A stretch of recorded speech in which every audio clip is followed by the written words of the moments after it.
데살로니가전서 5장 16절에서 18절 말씀, 우리가 너무 잘 아는 말씀, 또 짧죠? 16절에서 18절까지 우리 같이 다 합독하도록 하겠습니다. 데살로니가전서 5장 16절에서 18절까지의 말씀입니다. 같이 읽겠습니다. 시작. 항상 기뻐하라. 쉬지 말고 기도하라. 범사에 감사하라. 이것이 그리스도 예수 안에서 너희를 향하신 하나님의 뜻이니라. 아멘. 예, 자리에 앉으시기 바랍니다. 어떤 신사분이 젊은 남성이 한국 고급 백화점 기성복 파는 코너에 가서 한참 동안 이 옷을 만져요. 특히 이제 이 바지 저 바지를 입어봅니다. 그런데 가만히 보니까 그 바지를 고르는 척 하다가 바지 입고서 돈은 내지 않고 그냥 사라져 버리는 겁니다. 한국 백화점이 얼마나 큽니까? 양복점 주인이 그걸 발견해서 나가는 것은 그 사람 뒤따라가면서 잡으려고 하는데 잡을 수가 없어요. 또 한국 백화점에서 복잡하니까. 그래서 때마침 경찰이 있었기 때문에 가까이 경찰서가 있으니까 빨리 도움을 청해가지고 그 사람 지금 아마 이 백화점에 있을 텐데 좀 잡아달라고 부탁을 했습니다. 한국 백화점이, 고급 백화점이 얼마나 비쌉니까? 가서 이번에도 2년 전에 제가 갔잖아요. 이야, 정말 대단하더라고요. 여기 우리 양복 한 벌 사면 뭐 한 200불이면 웬만한 걸 사 입는데 거기는 바지 한 벌이 200불이 뭐 넘어가는 바지들이 있더라고요. 예, 비싸요. 그 도둑 경찰과 함께 찾다가 발견하고 쫓아갔어요. 백화점 나와서 도둑이 도망가다가 넘어졌는데 일어나면서 칼을 빼려고서 이제 경찰이나 이 주인에게 대드는 겁니다. 경찰이 하는 수 없이 총을 꺼내서 이제 겨누는 거예요. 그런데 아무래도 이 경찰관 생각하기를 잘못하면 이 사람 죽을 수 있으니까 이 다리 쪽을 향해서 총을 쏘려고 이렇게 다리를 향해서 총을 겨누었어요. 그런데 주인이 급히 달려와서 옆에 있는 주인이요, 총을 탁 잡더니 위로 이렇게 향하더래요. 아무래도 다리 쪽을 쏘게 되면 그 사람이 입은 바지 상할 것 같아서 바지 염려해가지고 그 사람은 죽든 말든 상관없이 그러더라는 겁니다. 언뜻 보기에는 우리가 다 비슷하게 살아가는 것 같아도 나름대로 자기가 중요하게 여기는 그 중요도에 따라서 그것에 따라서 우리가 인생을 살고 있습니다. 물론 우리가 중요하게 생각하는 바가 다 다르죠. 어떤 사람들은 그게 돈이 될 수도 있고요. 어떤 사람들에게는 그게 사람이 될 수 있습니다. 어떤 사람은 이것을 추구하고 어떤 사람은 저것을 추구하면서 삽니다. 이것이 또 우리 인생에는 인생관이 되고 삶의 가치관이 되죠. 자, 이 한 가지 에피소드를 통해서 우리가 오늘 아침에 질문할 것이 하나 있습니다. 여러분, 우리는 무엇을 그렇게 추구하면서 우리가 추구하며 살아가는 우리의 삶의 중심은 뭡니까? 앞으로 우리가 얼마나 살지는 모르지만 우리 남은 인생을 무엇에 중심을 두고서 하루하루를 살아갈까 하는 질문입니다. 이 세상 사람들은 몰라도요, 하나님의 자녀들인 우리들에게는 그 대답이 분명하죠. 바로 하나님의 뜻입니다. 우리가 하나님 앞에 멋지게 충성하면서 살지는 못해도 내 삶의 기준을 하나님의 뜻에 두면서 우리 인생을 사는 거죠. 오늘 좀 이따가 예배 말씀 끝나고 나서 헌금송할 때 우리 두 자매가 또 하나님께 특송을 하면서 영광을 돌릴 거예요. 그 찬양 제목 우리 주보에 보면 나와 있습니다. 제가 그 부탁을 하나 받았어요. 여러분, 목사님 우리 교회 찬양 너무 좋다고 하는데 건의가 들어왔는데 찬양 모르는 찬양들이 종종 있어서 유튜브에서 들어보고 싶은데 그 찬양 제목 좀 써주면 안 됩니까? 이런 제안이 들어와서 써놨습니다. 오늘 봉헌송에 보면 제목이 주님 말씀하시면, 근데 주님 말씀하시면 내가 나아가리라. 주님 뜻이 아니면 내가 멈춰서리라. 삶의 모든 순간이 다 내 삶의 중심이 하나님의 뜻, 하나님의 말씀이 되어야 한다는 거죠. 오늘 본문이 이 말씀입니다. 저는 이 말씀 정말 사랑하고 이 말씀대로 살기를 원해요. 하나님이 너희들은 이 삶의 방식을 가지고 살아라. 이것이 너희를 향하신 하나님의 뜻이다라고 말하는 부분입니다. 제가 이 말씀이 이 세 구절이 너무 좋아서 저희 집의 가훈으로 삼았어요. 그리고 또 우리 아이들 이름 보면 알 겁니다. 첫째, 기쁨, 기뻐하라. 둘째, 셋째가 없어가지고 셋째 남은 제가 기도로 지으려고 했는데 원래는 항상 기뻐하라, 쉬지 말고 기도하라, 범사에 감사하라. 네, 첫째는 기쁨으로 지었어요. 둘째를 낳았는데 아들이면은 감사하면 좋을 텐데 딸이 나왔어요. 딸에게 기도하면 좋을 텐데 쉬지 말고 기도하라. 기도하면 좋을 텐데 딸인데 장기도 이렇게 하기가 좀 그래가지고 셋째를 먼저 땡겼습니다. 그리고 감사로 했어요. 그리고 셋째 남은 기도로 지려고 했는데 끝나버렸어요. 우리 집의 가훈으로 삼고 또 우리 자녀들의 이름을 그렇게 지을 만큼 정말 소중한 말씀입니다. 특히 만만치 않은 이 세상을 살아가는 우리들이 어떻게 이 세상을 살아가야 하는지 하나님께서 이것이 너희들이 이렇게 살기를 원하는 나의 뜻이다 라고 하시는 말씀입니다. 다 아는 말씀이지만 복습하고 내 마음에 새긴다 하면서 하는 마음으로 말씀 듣기를 원해요. 첫 번째, 하나님이 우리에게 이렇게 살기를 바라신대요. 16절 말씀입니다. 제가 읽겠습니다. 항상 기뻐하라. 쉬운 성경은 정말 또 마음에 확 와닿게 번역했더라고요. 항상 즐거워. 이렇게 나왔어요. 우리 속담에 이 속담 있죠. 소문만복래라는 속담이 있어요. 영어로 표현하자면 번역하니까 이렇게 나오더라고요. Fortune comes to merry home. 복이라는 것은 즐거운 가정에 웃음이 있는 가정으로 흘러 들어온다. 이렇게 번역이 돼요. 우리 조상들이 참 똑똑합니다. 인생을 오래 사시면서 우리 조상들이 이 비밀을 알았어요. 진정한 복, 행복이 웃는 사람, 기뻐하는 사람들에게 그 가정에 흘러 들어온다는 사실.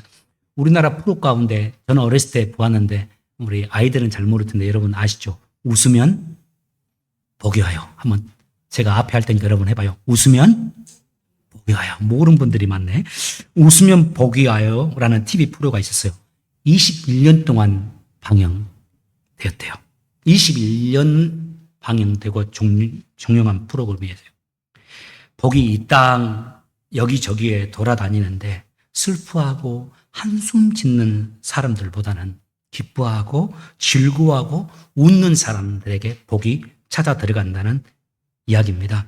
저는 여러분 이 땅을 살아가시면서 좀 힘들고 어려워도 저희들 더 기뻐하고 더 많이 웃고 더 즐거워하며 살아가는 여러분 되시기를 예수 이름으로 축복합니다. 아멘 할 수 있기를 바라요. 더 많이 웃고 할 수만 있으면 더 기뻐하고 즐거워하면서 의식적으로 노력하며 살길 원합니다. 그런데 문제가 있습니다. 우리 다 공감하듯이 세상에 웃은 일이 그렇게 많지 않다는 사실. 우리 인생에 좋은 일들이 참 많기도 하지만은 그에 못지않게 오히려 또 그보다 더 많이 슬프고 마음 답답하게 하는 일이 많은 게 사실이잖아요. 마치 저는 동전의 양면과 같다고 생각해요. 마치 동전의 양면이 있듯이요. 한쪽에는 좋은 일이 우리 인생에 있고 동시에 한쪽에는 어려운 일이 병행되는 것이 우리 인생이잖아요. 하나님이 이것을 잘 아셨어요. 그래서 잠언 14장 13절에 보면 하나님이 이렇게 말씀을 합니다. 잠언 14장 13절 띄워주세요. 웃을 때에도 마음에 슬픔이 있고 즐거움의 끝에도 근심이 있느니라. 우리 인생에 웃음과 슬픔, 즐거움과 근심이 같이 공존한다는 말씀이죠. 심지어는요, 말씀을 자세히 보면 지금 우리가 웃고 있는 그 순간에도 웃을 때에도 우리 마음에는 슬픔이 있고 기가 막힌 하나님 말씀이에요. 어떻게 이렇게 하나님 잘 표현하시는지. 심지어는 우리가 웃고 있는 지금 이 순간에도 우리 마음 한구석에는 슬픔이 자리 잡고 있고 즐거워하는 순간에도 사실은 내 마음속에 근심이 있다는 사실입니다. 참 정확한 말씀이죠. 하나님이 우리 인생이 이런다는 사실을 알아요. 아니 어쩌면 하나님께서 우리 우리에게 이런 인생을 허락하시고 이 인생을 살게 하셨지 않습니까? 그렇게 슬픔과 근심이 웃음과 함께 교차하고 있는, 병행되고 있는 삶을 살아가고 있는 저희들에게 하나님이 오늘 하시는 말씀이 이거예요. Be joyful. 그 다음에 always. 항상 기뻐하라고요. 좋을 때만. 웃을 수 있는 일에만 기뻐하지 말고 항상 기뻐하래요. 이 말씀은 어떤 말일까요? 너희들은 기쁨을 선택하라는 말입니다. 즐거움을 선택할 줄 아는 나의 자녀들이라는 말입니다. 굳이 기쁨과 슬픔이 교차하는데 굳이 슬픔이나 근심에 마음 빼앗기지 말고 기쁘고 즐거운 마음에 너희 마음을 두고 살라는 말씀이에요. 그런데 역시 쉽지만은 않습니다. 보통 우리가 고통이 한 가지 찾아왔을 때는, 어려움이 한 가지 찾아왔을 때는 그래도 웃을 수가 있어요. 신앙으로. 하나님, 해 주실 거야. 그리고 내가 하나님의 자녀니까 웃고 가야지, 기뻐해야지 할 수 있습니다. 그런데 고통이 중복되면 내 삶의 어려움이 여기저기서 다방면에서 함께 중복되어서 다가오면 그때는 우리가 평정심을 잃어버리고 넘어지는 경우가 많아요. 그때 우리의 신앙도 흔들려요. 참고 견디고 노력하다가 갑자기 순간에 꺾이기도 하고 넘어져 버리기도 하잖아요. 언젠가 제게도 제가 여러분에게 나눴을지 모르겠는데 이런 상황이 다가왔었습니다. 한 가지 어려움이 아니라 동시에 몇 가지 어려움이 다가왔었어요. 그 어려움이 제 힘으로 해결할 수 있는 성격의 것들이 아니었습니다. 몇 가지가 다. 제가 어떻게 해야 될지, 무엇을 해야 할지도 이제 알 수도 없는 상황이에요. 그저 주 앞에 나가서 엎드려 기도하는 거 빼고는 뾰족한 수가 없는 상황 몇 가지가 제게 한꺼번에 일어났어요. 우리 이런 순간들 여러분의 인생에서 있었잖아요. 그래서 저도 모르게 한숨이 내 입 밖으로 새어나더라고요. 기도하다가 나도 순간적으로 놀랄 만큼 제가 한숨을 이렇게 쉬고 있는 겁니다. 그때 제가 강원도에 있는 모 기도원에서 찬양 인도 사역자로 섬기고 있었어요. 교회에서는 부교육자로 섬기면서 또 기도원에서 찬양 인도를 원하기 때문에 또 종종 기도원에 가서 찬양 인도를 하고 집회를 했는데요. 그때 상황이 제가 도저히 찬양을 인도할 수 있는 상황이 아니었습니다. 그렇지만 하나님의 사람들이 여러분 이거 우리가 마음에 새기길 원하는데 제게 맡겨진 일에는 끝까지 충성하고 싶었어요. 그 충성하고자 하는 마음으로 그래도 강원도를 향하는 고속버스에 몸을 실어서 수원에서 떠났습니다. 서울에서, 그때 당시 서울에 있었는데 서울에서 강원도까지 향하는 고속버스에서 창밖만 바라보고 아무 말 없이 몇 시간을 이렇게 갔던 기억이 나요. 그런데 그렇게 도착해서 기도원을 들어서면서 제 인생에 정말 잊지 못하는 몇 가지 은혜 가운데 하나를 받게 되고 제가 큰 교훈을 얻게 되었어요. 제가 본당 입구에 들어서는데 한국 기도원 여러분 어떻게 생기는지 기억하실까요? 한국 기도원들 신발 벗고 들어가잖아요.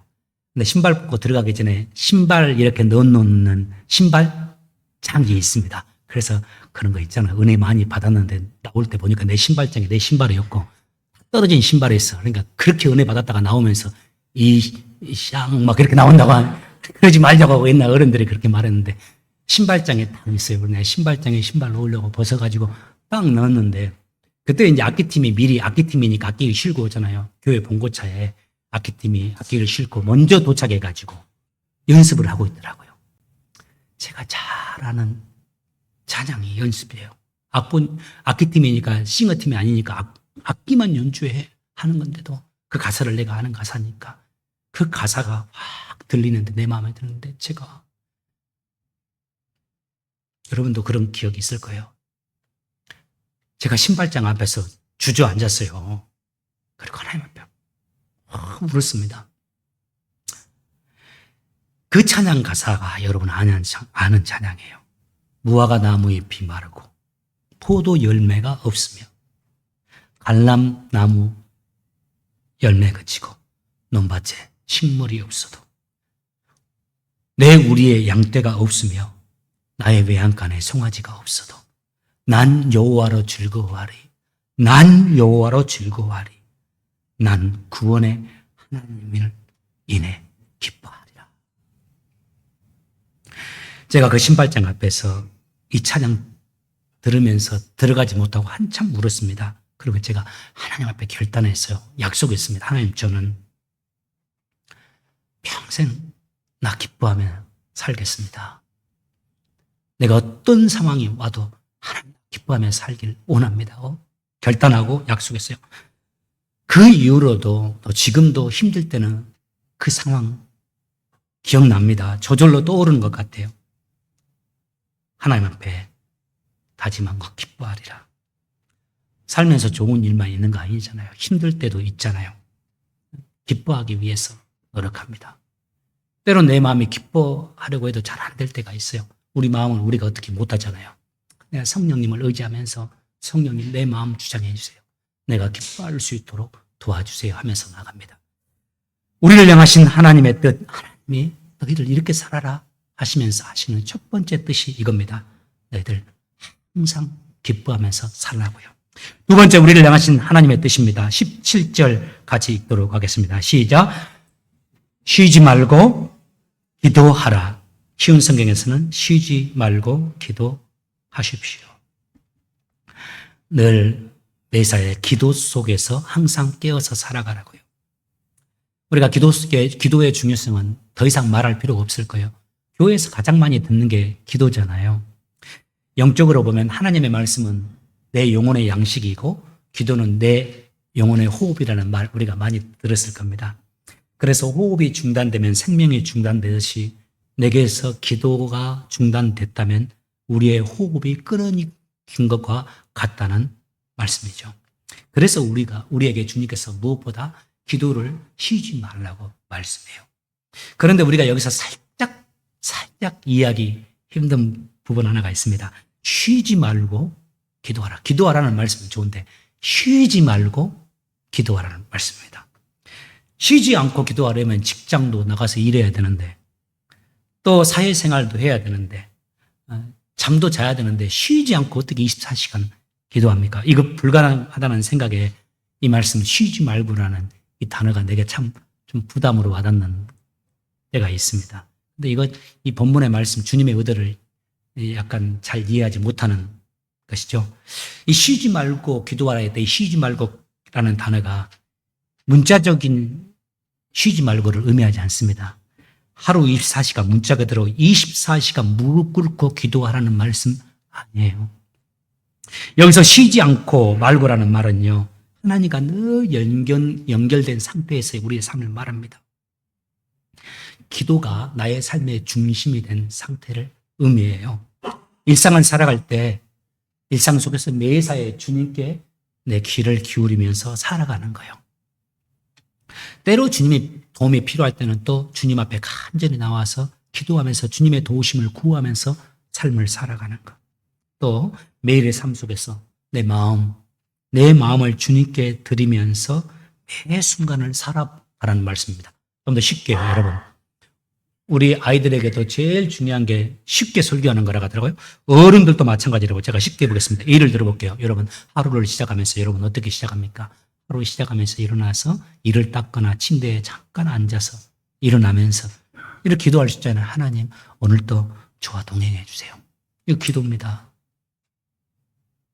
할렐루야 거룩하신 아버지 이런 기도보다 어쩌면 하루아침에 일어나서 침대에 앉아서 일어나면서 하나님, 오늘 하루도 저와 동행해 주세요.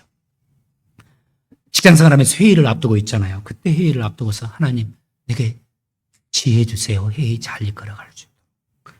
맛있는 음식 앞에 두고서 하나님, 감사해요. 직장에서 누군가에게 좋은 이야기만 할 수 없잖아요. 우리 그리스도인들 싫은 이야기도 잘 할 수 있어야 됩니다. 싫은 이야기 상대에게 할 때에도 하기 전에 주님, 제가 이 말 이렇게 할 텐데 이 말 듣고 저 상대방, 저 사람 너무 상처받아 무너지지 않도록 해주세요 하는 거. 저 업무가 갑자기 너무 많이 쌓여버렸어요. 그때 어디부터 손대야 될지 모를 때 기도하는 거죠. 하나님, 무엇부터 할까요? 도와주세요. 또 여러분, 이거 옛날에는 통장 종이로 봤으니까 얼마 남은지 알았는데 요즘에 핸드폰을 보니까 이게 더 안 좋은 것 같아요. 계좌 잔고가 얼마나 남았는지 보고 걱정될 때 기도할 수 있잖아요. 하나님, 제 형편 아시죠? 저 잘 해나갈 수 있도록 도와주세요. 하루 집에서 혼자 있을 때 또 기도할 수 있잖아요. 주님, 지금도 제 옆에 계시죠? 하나님 감사해요. 이렇게 기도하면서 살아가는 거, 이 일상의 기도. 한 걸음 더 나아가서 또 매사에 주님의 마음을 또 주님의 뜻을 구하면서 살아가 보는 겁니다. 여러분, 이런 말 들어봤잖아요. 기도는 관철이 아니고 수용이다. 주님은 내 뜻을 관철시키는 것이 아니라 주님의 뜻을 내가 수용하고 받아들이는 것이다. 주님께서 내게 무엇을 원하시는지 여쭤보고 주님의 뜻을 내게 말씀하시면 그 뜻을 내가 기뻐하고 내가 그 뜻대로 살기 위해서 더 기도하면서 순종하면서 나아가고자 기도하는 것을 의미해요.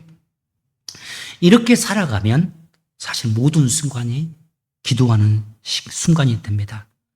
주님 생각하고 매사에 주님 의식하고 그분에게 내 마음을 드리며 살아가는 겁니다. 우리가 지금 수십 년을, 저는 이제 55년째입니다.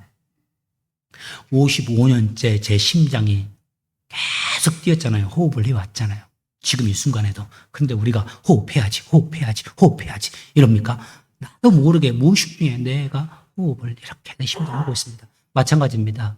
내가 기도해야지 하고 꼭 앞으로 나오지 않아도 주님을 의식하고 주님께 내 마음을 열어드리고 주님께 여쭤보기도 하고 주님의 뜻을 구하면서 살아가면 마치 우리가 무의식 중에 하루 2시간 호흡을 하듯이 내가 무의식 중에도 주님 앞에 늘 기도하며 살아가는 자가 된다는 말씀입니다.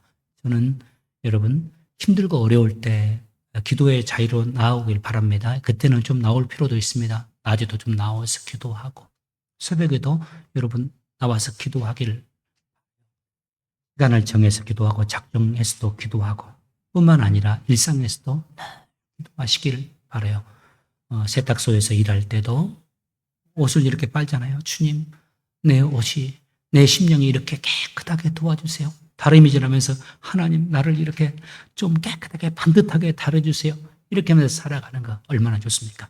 두 번째, 하나님이 우리에게 주시는 말씀, 쉬지 말고 기도하며 살아가는 말씀입니다. 세 번째 말씀입니다. 세 번째 18절 말씀, 범사에 감사라는 말씀. 감사라 우리 교인들의 인생에 더 이상 말할 필요가 없을 만큼 우리가 잘하는 말씀입니다. 저희들은 감사 노트를 또 쓰고 있잖아요.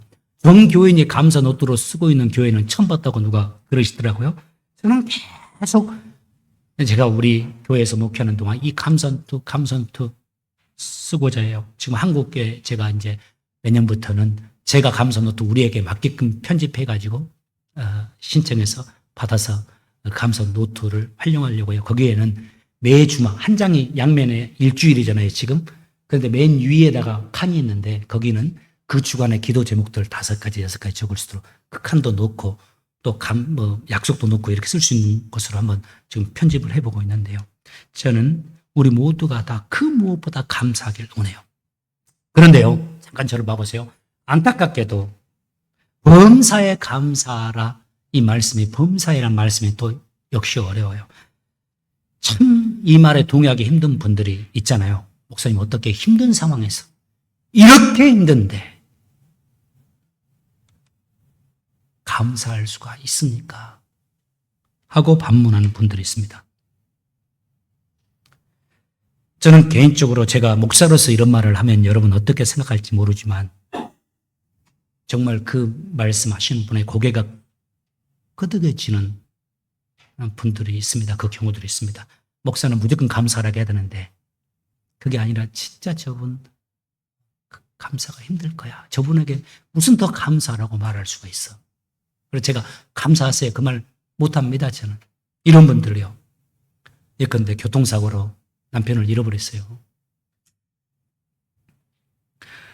사업이 완전히 망해가지고 이제 거주할 집까지 없어진 분들이 있잖아요. 어제 오늘 시한부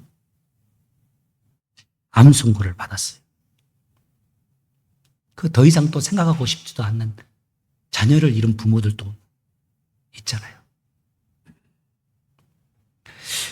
저는 하나님께서 이분들에게 범사에 감사하라, 감사하라 이 말씀 강요하지 않을 거라고 저는 생각해요. 물론 궁극에는 구원의 하나님을 바라보면서 감사하기를 바라시겠지만 그런 위기 만난 자들에게는 하나님이 그 순간에 당장 감사하라는 말씀보다는 한없는 위로와 사랑과 격려의 말씀을 주시면서 그를 붙잡아 주시라고 저는 생각합니다. 그래서 저는 그런 분들에게는 감히 감사하세요, 감사하세요 말 못합니다.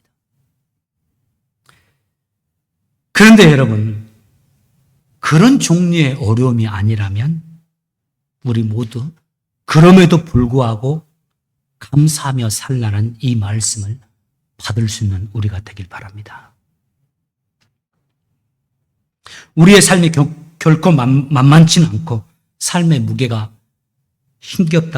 무겁고 힘겹다 할지라도 하나님의 자녀들은 우리는 하나님을 신뢰하면서 하나님께 감사하면서 우리 각자의 인생을, 각자의 역할을 감당하면서 살아가는 우리들이 되길 바랍니다. 저도 그렇게 살 수 있기를 바랍니다. 여러분, 지난 주간 다들 보세요. 한번 어떻게 사셨습니까? 지금 전 세계가 무더위로 고통받고 있어요. 연일 폭염 속에서 사망자까지, 이 미국에서도 사망자가 속출하고 있는 상황입니다. 그런데 지금 저나 여러분 지난 주간 어떻게 보내셨어요?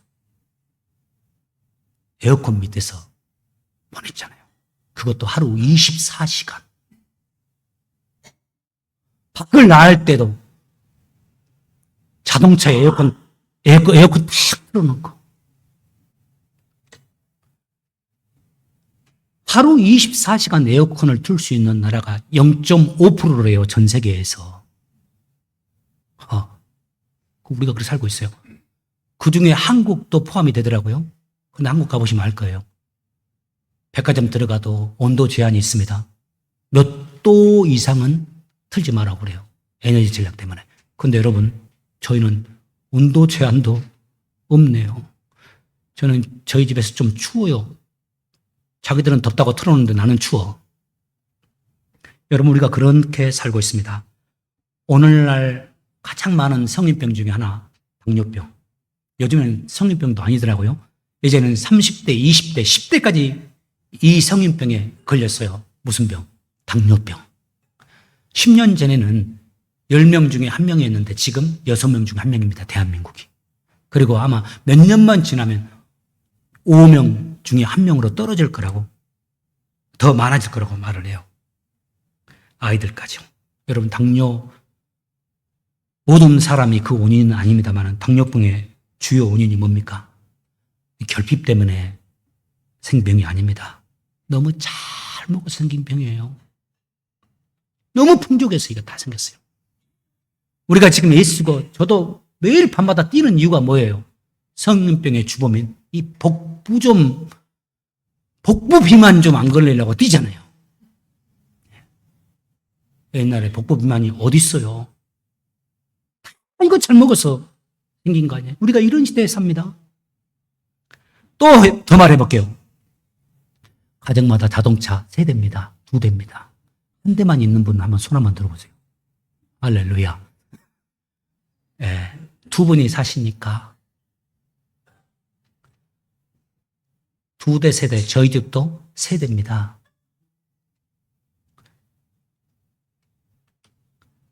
이제는 하다못해 대학생들도 다 집에 애들 차 끌고 다니잖아요. 고등학교 운전할 나이 되면 엄마 차 하나 사줘. 하다못해 고등학생들도 지금 차 끌고 다니죠. 오늘날에, 아니 전 세계에 이런 일이 없었어요. 전 세계 모든 문명을 통틀어서도, 그리고 전 세계에서도 우리 미국이 유일합니다. 잘 산다는 저 유럽에도 평균이 1.5대예요. 5대예요. 우리는 이 2대가 넘어가 버렸어요. 미국은요. 여러분, 또 우리의 조국이 어디입니까? 우리 생각해 보세요. 우리 대한민국에 태어났잖아요. 여러분, 헬조선 절대 하지 마. 그 말은 정말 싫어요, 저는. 우리나라 경제, 기술, 문화, 요즘에는 국방까지 세계에서 탑10에 했던 나라예요. 다. 모든 것이요. 그리고 지금 우리가 살아가고 있는 나라가 어디입니까? 미국이에요. 지금 세계 전쟁이 일어나고 어디가 어디를 쳐들어갈지 다 겁내고 있잖아요. 그런데 우리가 사는 미국이에요. 누가 감히 미국을 넘봐요, 지금? 전 세계가 전쟁과 핵 위협으로 불안에 떨고 있는데 우리는 전혀 걱정 없는 이 미국에 살고 있어요. 어느 누구도 감히 넘보지 못하는 이 나라에서, 그 나라에서 태어나고 이 나라에서 지금 우리가 살고 있단 말이에요. 여러분, 이것들 다 생각해 보세요. 자, 질문입니다. 이제 설교 마무리 가는데 여러분, 질문이에요. 이것들이 어떻게 우리에게 주어졌습니까? 우리가 어떻게 이 혜택을 누리게 됐습니까? 우리의 노력만으로 주어진 건 아닙니다. 하나님의 은혜로 된 겁니다. 놀라운 은혜죠. 그런데 더 놀라운 것이 여기서 끝나지 않아요. 하나님이 우리에게 주신 선물 여기서 끝나지 않습니다. 하나님이 우리에게 구원의 은총을 베풀어 주셨어요. 영원한 천국을 우리에게 허락해 주셨어요. 영원한 생명을 우리에게 주셨어요. 우리를 하나님의 자녀로 삼아 주셨어요. 우리가 아시다시피 이 은혜는, 하나님의 자녀된 은혜는 천사들도 받지 못한 은혜입니다. 천사는 하나님이 부르시는 종의 신분입니다. 그런데 우리는 하나님의 자녀 됐어요. 그래서 천사들도 우리를 흠모하겠네라고 했잖아요. 여러분 키우시는 양육하는 자녀들 어떻습니까? 감사합니까? 여러분에게 엄마, 아빠 하루 종일 일하고 와서 우리 이렇게 용돈도 주고 우리도 학교도 보내주고 먹고 살게 해주셔서 고마워요. 이렇게 하던가요, 자녀들? 여러분, 그렇게 일하는, 헌신하는데 나는 엄마가 우리 엄마인 걸 고마워요. 나는 아빠가 내 아빠인 걸 고마워요 하는 아이들, 지금 중고등학생들이 있어요. 그런 아이들이 있다면 그 비정상입니다. 다 고마워하지 않고 감사 없어요. 표현하진 않아요. 조금 있을 수는 있지만.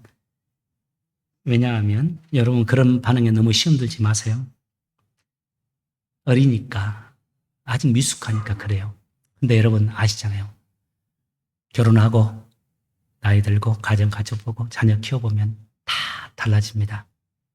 성숙하면 감사하게 돼요. 부모에게 전화하고 아빠 고마워, 엄마 고마워, 나를 이렇게 키워줘서 고마워하죠. 성숙할수록 감사하게 됩니다. 잘할수록 감사하게 됩니다. 여러분, 우리도 성숙한 하나님의 자녀들 되기 원합니다. 조금 더 성숙하길 원해요. 지금 우리의 삶을 한번 돌아보시면 모든 것이 온통 은혜입니다.